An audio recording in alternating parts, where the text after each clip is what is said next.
பார்த்தீங்கன்னா குக்கரில் பருப்பு வச்சேன் ஃப்ரெண்ட்ஸ். வந்த உடனே இதான் முதல் வேலை. இது வந்து பார்த்தீங்கன்னா இந்த பக்கம்லாம் வழியுது எண்ணெய் விட்டு. கேஸ் கட்டுறதுக்கு ஃப்ரீசரில் தான் வச்சுருக்கேன். அது ஏன்னு தெரியல, வெயிட் லூஸாக இருக்கான்னு செக் பண்ணணும். எனக்கு ஒரு டம்ளர் காஃபி, அதனால் பால்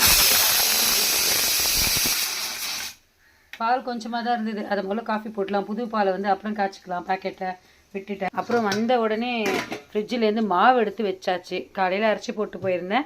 அந்த மாவு அப்படியே எடுத்து வச்சாச்சு. இது எப்படியும் பொங்கும், ஒரு 2 hours ஆகும்.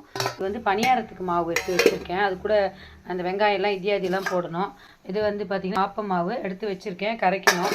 இங்கே வந்து பார்த்திங்கன்னா தேங்காய் சட்னிக்கு, சாம்பாருக்கு புளி ஊற வச்சாச்சு. இப்போ வெங்காயம் தக்காளி நறுக்கி போட்டு சாம்பாரை தாளித்து விடணும். இப்படி தான் ஃப்ரெண்ட்ஸ் என்னுடைய ஈவினிங் வந்து நான் பாருங்கள், நடுவில் அவங்க நான் இருக்கேன், சீக்கிரம் ரெடி ஆகுதுன்னு சொல்கிறாங்க. ஈவினிங் என்னுடைய இதை வந்து நான் இப்படி தான் பிளான் பண்ணி வச்சுருக்கேன் ஃப்ரெண்ட்ஸ். ஏதாவது ஐடியா இருந்தால் சொல்லுங்கள். Bye friends.